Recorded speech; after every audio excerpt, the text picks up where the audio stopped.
If you are wishing to know more about fishing, you don't need a book, just come and see the Hook and the Cook.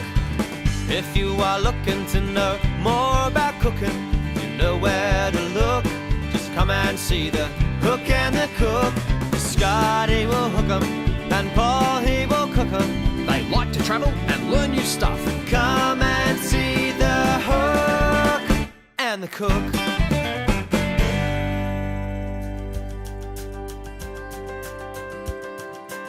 Today on The Hook and the Cook, we're heading inland to a lovely place called Kangaroo Valley.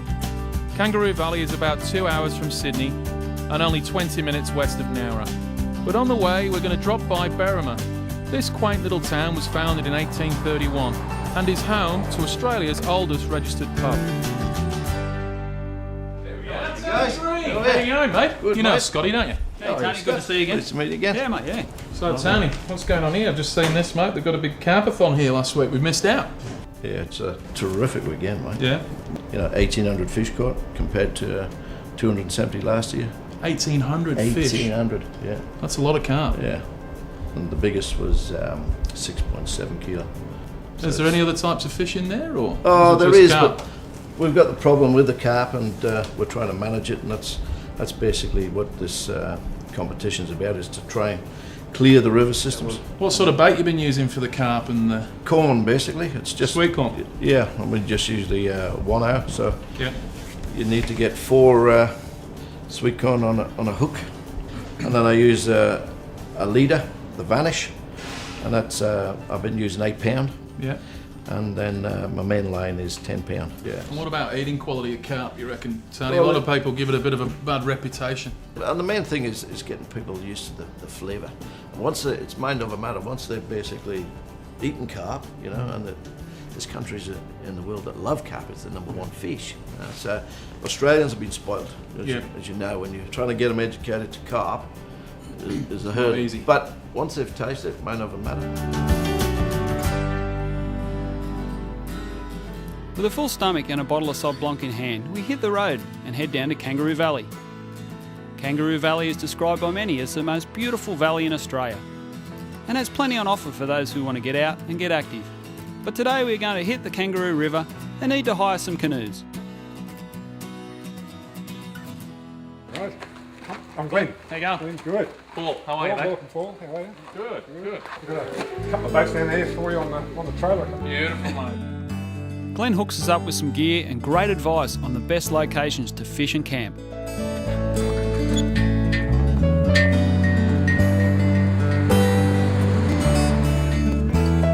Keep coming up this way a bit.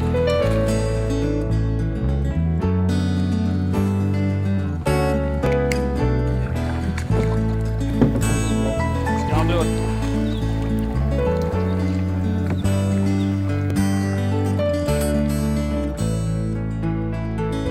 That point looks good too, it goes round.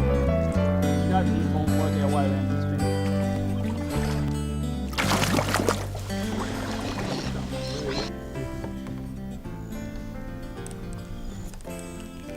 bit. Okay, we're up on Tallowa Dam at Kangaroo Valley. We're in a nice little backwater here, and we're looking for carp. We're spinning for bass as well around these timbers and the trees and stuff and the rocky banks. But I've just come into this corner here and seen a big carp come out of the shallows. So what I'm doing is I've got a bit of chopped pasta, bread, chook pellets, some sweet corn, and I'm just going to ground bait or burley the area, and then we're going to go off fishing for bass, then come back in about half an hour's time and sit here and see how we go.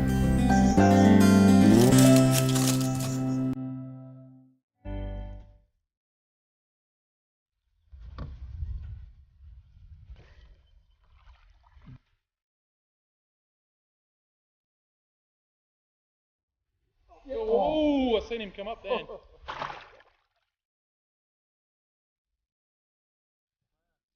Oh, they're all little fish. Oh, he's back in the water. You blink and you miss them. Oh, the size. Super size. Well, it's a bass. There's a beautiful Australian bass, and you can see how He's a weenie one. he's a weenie bass, tiny little bass. Let's get him back on hurt if we can. Try and unhook him. I've got the hook out. There he is. My first ever Australian bass. Look at that. Absolutely beautiful. Let's get this fella back in the water straight away. There we go, mate. And away he goes. How good's that? How many inches was that? Probably about 4 inches.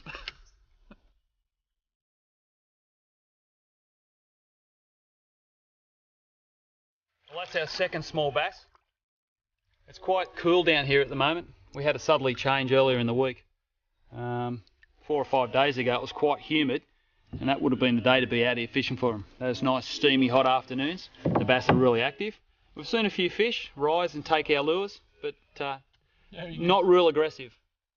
It's only a baby. And most of the fish seem to be about this same size. Fish or no fish, what a great spot to be in. Yeah, beautiful. After hooking a few small bass, it's time to go and chase some carp. We head back to the spot we burleyed. Hopefully we can catch something a little bigger. We've got a feed on. Beautiful, Scott. That was in the water for like 3 seconds. Just shows you like these little sheltered bays, a little bit of burley, duck away for a little while, come back, Oh, he's taking you around the and you can have a lot of fun. Come on, you're over there. Oh, they're goers. Good fish. Yeah. I might just stand up. Get a bit of height on him. Just take your time, mate. He's a goer. They've got some go in them, haven't they? Yeah. Don't go too hard on him. Nice. Hey. Well, it's definitely worth throwing that burley in that little corner. We've been fishing for bass down there for about an hour. A few small fish, a lot of fun. We've come back in, first bait in the water. Carp probably around the 2 to 3 kilo mark. So, a lot of fun. Beautiful big fish. So Paul is going to cook up something wonderful with this fella. Hopefully. No pressure there, Paul, no pressure. I'll try my best, mate. I'll try my best.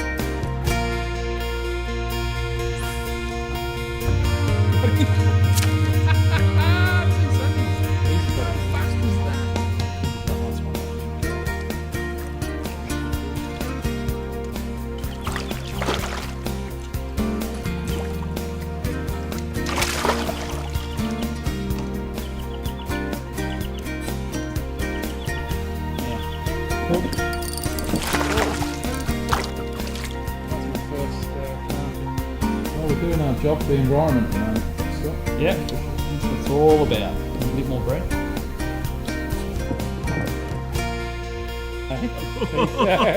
He's a big fish. Oh, look at him go! Woo! Look at that guy. Oh, he's dragging the canoe round. It's a big fish. You can see me ended up in the water here. That's better. Yeah, she's going off, mate. This is great fishing. Unbelievable. Who would have thought carp fishing would have been this much fun? Mate, he must be a monster, this thing. I haven't seen him yet. Yeah, I haven't seen him. He's got plenty of go in him. There he is. I'm getting that excited. I've got an oar in one hand. I'll just hit him on the head when he comes up, should I? And then Oh, look at this fella. Mate, he's a monster. Want a little bit of stale bread. look at that one. There's another scourge that we've gotten rid of. Wow. Huh? Yeah. There's plenty of tempura in him. How much can tempura one man eat? All right. Oh, beautiful. Okay, we've got back very late tonight. We've had too much fun out there on the water today. Scott's filleting the fish that we're going to marinate overnight in salt water so it purges and we get rid of that muddy flavour, and we're going to knock them up tomorrow. Now this fish, I bled it before we filled it.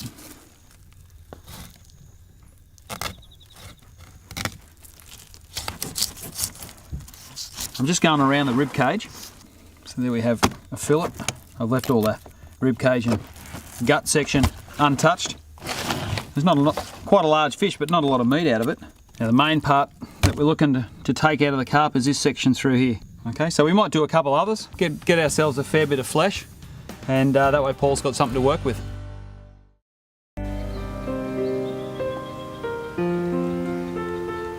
So here we are in Kangaroo Valley. We're at Tallowa Dam. It's the morning after the carpathon. So these are our carp fillets that we've had purging overnight, and we're going to take the meat off these, and we're going to marinate these in a little bit of soya sauce, sesame seed oil and garlic. And I'm going to make a quick tempura batter. We're just going to throw some beautiful spring water into my egg whites. I've got 2 egg whites here. We're just going to whip these up. It has to be really, really cold for when we make our tempura batter. Basically, when it hits the hot oil, we want it to bubble up straight away. Beautiful, that's about as far as we need them to go. I've got some half corn flour in here and half plain flour. We're going to add our egg whites to this, and then we're just going to fold this into our flour. A little bit more water. I want it to be nice and light. Now, that's made. Earlier on I prepped up some vegetables. Asparagus, we've got some oyster mushrooms, some shiitake mushrooms, and some snow peas. Alright, we're just going to toss these in our corn flour here, and then we're going to put that into our batter, along with our vegetables. Now all these should take around about the same amount of time to cook. Just lightly toss them in, and then straight into our batter. Our vegetables as well. And then we're going to drop these straight into our wok. Okay, that's all coming up nicely. Once they come up to the surface, they should be just cooked. We're going to fry these till they're just lightly golden. We'll leave that to fry now. So I'm going to get our platter ready. I've just got some beautiful coriander that I've brought with me. How are these looking? Looking nice and crispy, beautiful. I'm going to take these out now, pop these on my towel down here, let them drain off. We're also going to make a lovely garnish to go over the top. Here we've got some red onion, some chilies, capsicum, zest of lemon, and also lime. They're going to go straight in our fryer right now, and I'm just going to crisp those up, and that's going to be my garnish. And to finish it off, I'm making a lemon butter sauce. I've reduced some lemon juice and white wine to make a sticky syrup, and I'm whisking in a bit of cream. Throw in some salt and pepper, and then some cold cube butter, with the pan off the heat to emulsify the sauce. Now we can plate up our tempura carp.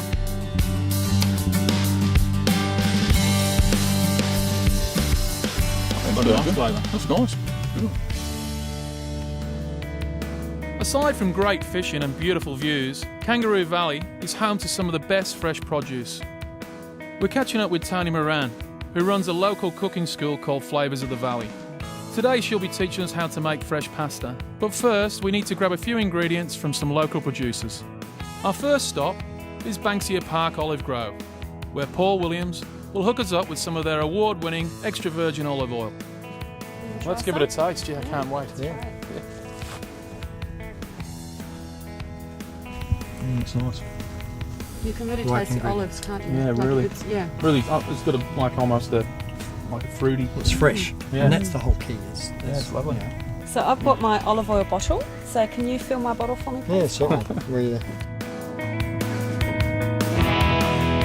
That's where we're off to next. We're going to aquaponics now. Aquaponics. Yeah, Sounds so good. learn a little bit about what that is. Okay, so Wendy, this is Scott. Hey, Hi, how you going, Scott. Wendy? Nice to meet you. And Paul. G'day, how are you? And they've come to learn all about aquaponics today. Yes, this is called a deep flow or raft system. Okay. All this is filled with water, all these tanks. The idea, at a very basic level, the idea with aquaponics is that the fish feed the plants. They provide nutrients to the water, which the plants then take up, and the plants in turn filter the water for the fish. And the good thing about it is that you can't use any herbicides or pesticides. It's a nice organic type process. We might get ourselves some lettuce. Yeah, can you pick some for me for my salad? Sure. That's absolutely fantastic. We could spend the whole day exploring the valley's many local flavours. And if you're down this way, Flavours of the Valley run an incredible foodies tour. But time has got the better of us today, so we quickly grab a couple more local products and head back to cook up lunch. So here we are at Flavours of the Valley Cooking School with Tony after we've been round and done our gourmet tour, and we've brought back some beautiful produce and also a brand new student, being Scott. So what we're going to do is just make a pumpkin-filled ravioli today. We've got some free-range eggs that we've picked up around the valley. It's 100 grams of flour for every 1 egg. So this is a dough scraper. And what you're going to do with your dough scraper is just make a circle or a well in the centre of your flour. So it's a bit like a volcano. And then when you've got that, you want to put a little bit aside just in case. Okay, Nonna always says just in case. Okay, so breaking an egg into the centre, Scott. So 2 eggs because we've got a double batch here. And I'm just using just plain flour. It doesn't have to be 00 flour. So you're just going to beat up your eggs, Scott. Yeah, I'm following your lead. Good. Until they're all beaten up. Okay. So I noticed we're working on a wooden bench. What was the reason why we're working on a wooden bench? Well, timber is the best surface to work on for pasta. Scott, just while I'm talking about the bench, if you want to just add a little bit of flour at a time. Yep. Because a timber bench actually helps to absorb the moisture out of the pasta. You'll find if you do it on a stainless steel bench or a granite bench, you keep adding more and more flour because it stays sticky. So the timber bench, because it's a natural finish, it just absorbs the moisture out of the pasta and it gives you a much better pasta. So what you want to end up with, Scott, is something that's a bit like a thick custard. Okay, so and don't worry about lumps because we're going to knead the lumps out a little bit later on. Okay, so now you're going to get rid of your fork. So just scrape off your excess custard mix off your fork and just get rid of your fork and put that to the side. Yep, that's beautiful. Okay, yep, so use your dough scraper. And this is probably enough to feed 3-4 people maybe. Yeah. Okay, so just using your dough scraper now, just drop your flour on top of your custard mix so that it's completely covered like that. Yep, that's, oh, you're good at this. Okay. All right, so you're going to now scoop from underneath and drop it on top. So scoop and drop. And you're kind of like chopping it as it would happen if it was in a food processor. I don't use a food processor. I think that pasta, it comes from the way it feels and comes from your heart. So using a food processor, you can't feel it. So, okay, so now it's time to get your hands dirty. Good. All right, so put your dough scraper to the side.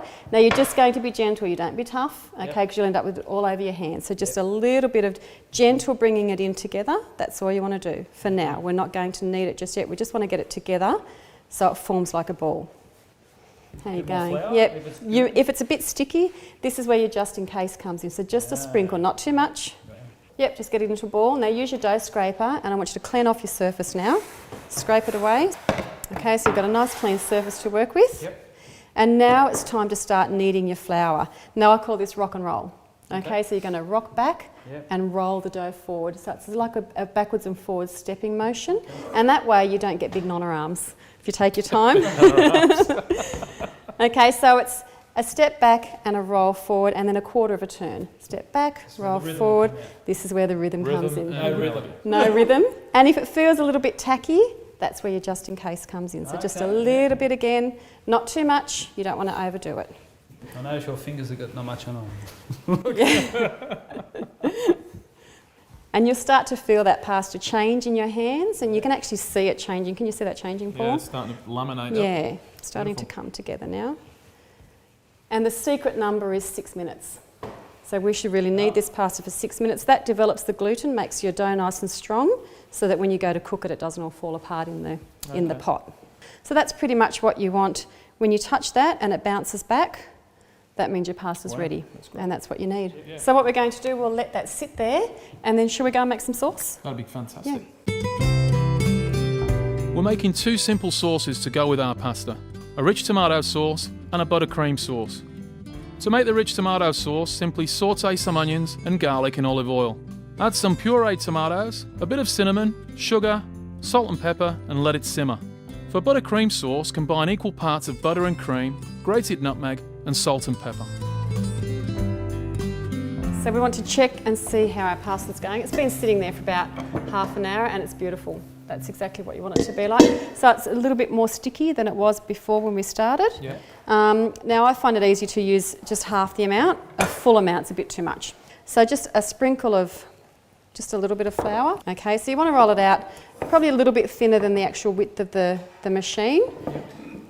Okay, starting on the biggest setting and just wind your pasta through. When you say biggest setting, would that be, what number would that That's be? a number 2. Number My 2. machine goes up to number 9. So 2, well, 1's the biggest, but 1 I don't use it. It's much too big. So every time you go through the second time, Yep. a little bit more flour.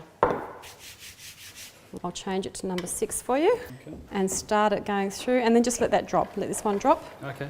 Yep, and now you control the one coming out of the bottom. Yes. Let it drop. That's it. Take it through. Very good. Beautiful. So now that pasta is ready to fill. No worries. Traditional way to fill it is we're cutting it in half. Yep. I'll only do a little bit, so I'll do about this much. Yep. And then we're cutting it into a square, so that you end up with a square.